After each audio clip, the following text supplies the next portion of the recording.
Innal hamdalillah nahmaduhu wa nasta'inuhu wa nastaghfiruh wa na'udzu billahi min shururi anfusina wa min sayyiati a'malina. May yahdihillahu fala mudhillalah wa may yudlil fala hadiyalah. Wa ashhadu an la ilaha illallah wahdahu la syarikalah wa ashhadu anna Muhammadan abduhu wa rasuluh. Ya ayyuhalladzina amanu taqullaha haqqa tuqatih wa la tamutunna illa wa antum muslimun. Ya ayyuhan nasu taqu rabbakumul ladzi khalaqakum min nafsin wahidah wa khalaqa minha zawjaha wa batha minhuma rijalan katsiran wa nisaa'a wattaqullaha alladzi tasaaluna bihi wal arham innallaha kana 'alaikum raqiba. Ya ayyuhalladzina amanu taqullaha wa qulu qawlan sadida yuslih lakum a'malakum wa yaghfir lakum dhunubakum wa may yuti'illaha wa rasulahu faqad faza fawzan 'azima. Amma ba'du, fa inna khairal hadithi kitabullah wa khairal hadi hadi Muhammadin sallallahu alaihi wasallam wa syarrul umuri muhdatsatuha wa kullu muhdatsatin bid'ah wa kullu bid'atin dhalalah wa kulla dhalalatin finnar. Ma'asyiral muslimin rahimani wa rahimakumullah. Dalam menjalani kehidupan, ada kalanya kita sakit, ada kalanya kita sehat, ada kalanya kita tidak safar, ada kalanya kita safar. Dan ketika kita tidak safar, kita akan mudah beramal soleh, namun tidak mudah bagi kita beramal soleh ketika kita safar. Dan ketika kita sehat, kita akan mudah beramal soleh, namun tidak mudah bagi kita beramal soleh saat kita sakit. Dan ketahuilah ma'asyiral muslimin rahimani wa rahimakumullah, bahwasanya apabila seorang hamba itu sakit atau safar, maka akan tetap ditulis baginya pahala sebagaimana kebiasaan yang dia lakukan saat tidak safar dan sehat. Maksudnya adalah, barang siapa yang terbiasa melakukan amalan soleh seperti sholat berjamaah di masjid di saat tidak safar dan sehat, lalu ia tidak mampu melakukannya ketika safar dan sakit, maka akan tetap ditulis baginya pahala sholat berjamaah di masjid.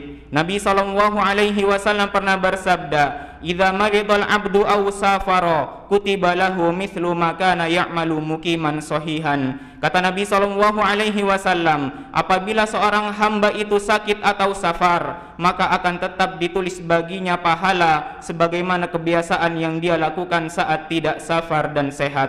Ma'asyiral muslimin rahimani wa rahimakumullah.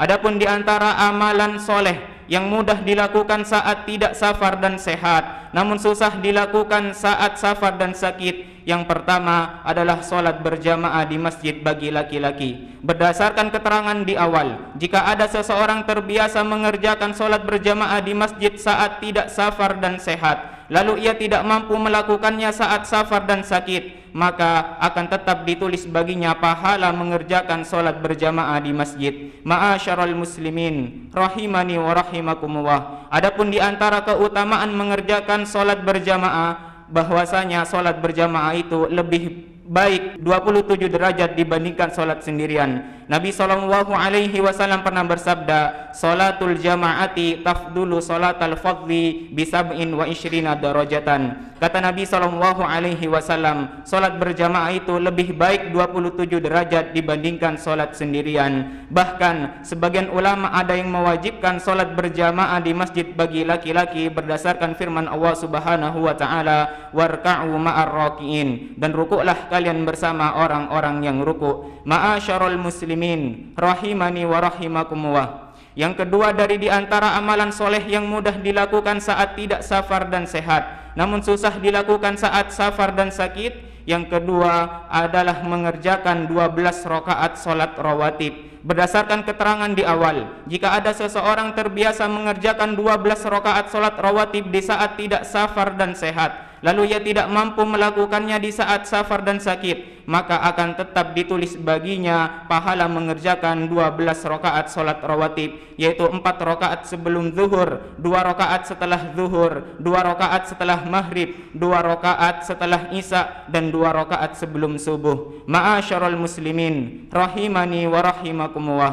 Adapun di antara keutamaan mengerjakan 12 rakaat solat rawatib, akan dibangunkan rumah di surga. Nabi SAW pernah bersabda, "Man shalla fi yaumin wa lailatin thintai asyrata rakaatan bunyalahu baitun fil jannah." Kata Nabi SAW, barang siapa salat 12 rakaat sehari semalam, yaitu 12 rakaat salat rawatib, maka akan dibangunkan untuknya rumah di surga. Ma'asyiral muslimin rahimani wa rahimakumullah. Yang ketiga, dari di antara amalan soleh yang mudah dilakukan saat tidak safar dan sehat, namun susah dilakukan saat safar dan sakit, adalah solat malam. Berdasarkan keterangan di awal, jika ada seseorang terbiasa mengerjakan solat malam di saat tidak safar dan sehat, lalu ia tidak mampu melakukannya di saat safar dan sakit, maka akan tetap ditulis baginya pahala mengerjakan solat malam. Ma'asyiral muslimin rahimani wa rahimakumullah. Adapun di antara keutamaan mengerjakan solat malam, bahwasanya solat malam adalah solat terbaik setelah solat fardu. Nabi SAW pernah bersabda, "Afdhalus solati ba'dal faridati solatul laili." Kata Nabi SAW, solat terbaik setelah solat fardu adalah solat malam, dan makruh hukumnya bagi seseorang yang terbiasa mengerjakan solat malam lalu ia meninggalkan solat malamnya, berdasarkan sabda Nabi SAW, "Ya Abdullah, la takun mithla fulan kana yaqumu minal laili fataraka qiyamal laili." Kata Nabi SAW, "Wahai Abdullah bin Amr bin Al-As, janganlah engkau seperti fulan. Dahulu fulan terbiasa mengerjakan solat malam, lalu ia meninggalkan solat malamnya." Ma'asyiral muslimin rahimani wa rahimakumullah. Yang keempat, dari di antara amalan yang mudah dilakukan saat tidak safar dan sehat, namun susah dilakukan saat safar dan sakit, adalah mengerjakan solat duha. Berdasarkan keterangan di awal, jika ada seseorang terbiasa mengerjakan solat duha di saat tidak safar dan sehat, lalu ia tidak mampu melakukannya di saat safar dan sakit, maka akan tetap ditulis baginya pahala mengerjakan solat duha. Ma'asyiral muslimin rahimani wa rahimakumullah. Yang kelima, dari di antara amalan soleh yang mudah dilakukan saat tidak safar dan sehat, namun susah dilakukan saat safar dan sakit, adalah mengerjakan puasa sunnah seperti puasa Senin Kamis. Berdasarkan keterangan di awal, jika ada seseorang terbiasa mengerjakan puasa Senin Kamis di saat ia tidak safar dan sehat, lalu ia tidak mampu melakukannya di saat safar dan sakit, maka akan tetap ditulis baginya pahala mengerjakan puasa Senin Kamis. Ma'asyiral muslimin rahimani wa rahimakumullah. Dan ketika seseorang memiliki urusan yang mengharuskan safar, dan ketika urusannya telah selesai, maka hendaknya ia segera kembali kepada keluarganya, karena itu adalah perintah Nabi SAW. Nabi SAW pernah bersabda, "As-safaru qit'atun minal azab yamna'u ahadakum ta'amahu wa syarabahu wa naumahu fa idza qada nahmatahu falyu'ajjil ila ahlihi." Kata Nabi SAW, safar itu adalah bagian dari azab, karena salah seorang di antara kalian akan sulit makan, minum, dan tidur, dan apabila seseorang telah menyelesaikan urusannya yang mengharuskan safar, maka hendaknya ia segera kembali kepada keluarganya. Ma'asyiral muslimin rahimani wa rahimakumullah. Dan ketika kita sakit, hendaknya kita bersabar, karena bisa jadi kita lebih dekat kepada Allah Subhanahu wa taala di saat kita sakit daripada saat kita sehat. Dan ketahuilah ma'asyiral muslimin rahimani wa rahimakumullah, bahwasanya tidaklah seorang muslim mengalami gangguan berupa penyakit atau semisalnya, melainkan Allah Subhanahu wa taala akan menghapus kesalahan-kesalahannya sebagaimana pohon yang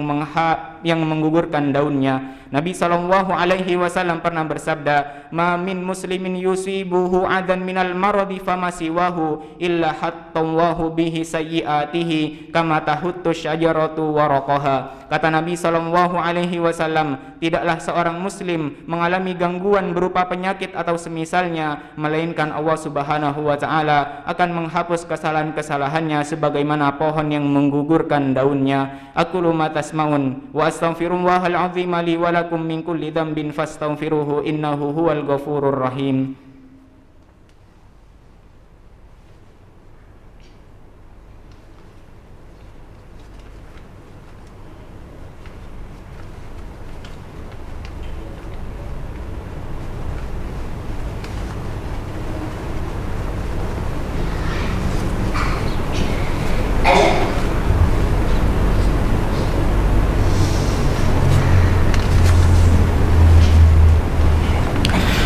Alhamdulillah wassalatu wassalamu ala Rasulillah wa ala alihi wa ashabihi wa man walah, amma ba'du. Ma'asyarul muslimin rahimani wa rahimakumullah. Dari khutbah pertama kita mengetahui bahwa Allah Subhanahu wa taala itu Maha Pemurah, di mana ketika ada seorang hamba yang terbiasa melakukan amalan soleh di saat ia tidak safar dan sehat, lalu ia tidak mampu melakukannya, Allah Subhanahu wa taala tetap tuliskan baginya amalan soleh. Ma'asyarul muslimin rahimani wa rahimakumullah. Sebenarnya sifat pemurah Allah Subhanahu wa taala kepada para hambanya itu sangatlah besar, karena di sana banyak amalan-amalan ringan namun berpahala besar. Di antara amalan ringan yang berpahala besar, yang pertama adalah 2 rakaat qobliyah subuh, di mana 2 rakaat qobliyah subuh itu lebih baik dari dunia dan seisinya. Nabi SAW pernah bersabda, rakaatul fajri khairun minad dunya wa ma fiha. 2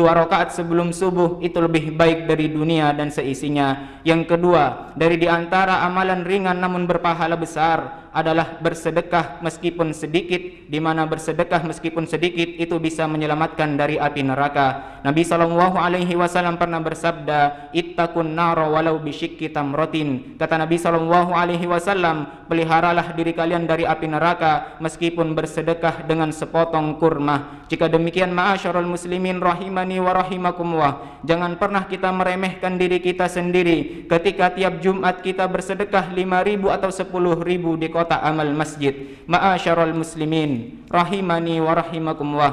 Yang ketiga, dari di antara amalan ringan namun berpahala besar adalah membaca ayat kursi setelah selesai sholat fardu, di mana keutamannya adalah tidak ada yang menghalangi pembacanya dengan surga melainkan kematian. Nabi SAW pernah bersabda, man qara'a ayatal kursi dubura kulli sholatin maktubatin lam yamna'hu min dukhulil jannata illal mautu. Kata Nabi SAW, barang siapa membaca ayat kursi setiap selesai sholat fardu, maka tidak ada yang menghalanginya dari masuk surga melainkan kematian. Jika demikian, setelah sholat fardu hendaknya kita berzikir setelah sholat terlebih dahulu, dan telah diketahui bersama bahwa dalam rentetan zikir setelah sholat itu terdapat ayat kursi. Innallaha wa malaikatahu yusalluna 'alan nabi ya ayyuhalladzina amanu sallu 'alaihi wa sallimu taslima. Allahumma shalli 'ala Muhammad wa 'ala ali Muhammad kama shallaita 'ala Ibrahim innaka Hamidum Majid, wa barik 'ala Muhammad wa 'ala ali Muhammad kama barakta 'ala Ibrahim innaka Hamidum Majid. Allahumma ighfir lil muslimina wal muslimat wal mu'minina wal mu'minat al ahya'i minhum wal amwat. Rabbana ighfir lana wa li ikhwanina alladhina sabaquna bil iman wa la taj'al fi qulubina ghillan lil ladzina amanu rabbana innaka ra'ufur rahim. Rabbana hab lana min azwajina wa dhurriyyatina qurrata a'yun waj'alna lil muttaqina imama. Allahumma inna nas'alukal huda wat tuqa wal afafa wal ghina. Allahumma kfina bihalalika an haramika wa aghnina bifadlika amman siwaka. Allahumma inna na'udzubika min zawali ni'matik wa tahawuli afiyatik wa fujaati niqmatik wa jami'i sakhatik. Rabbana la tu'akhidna in nasina aw akhtana.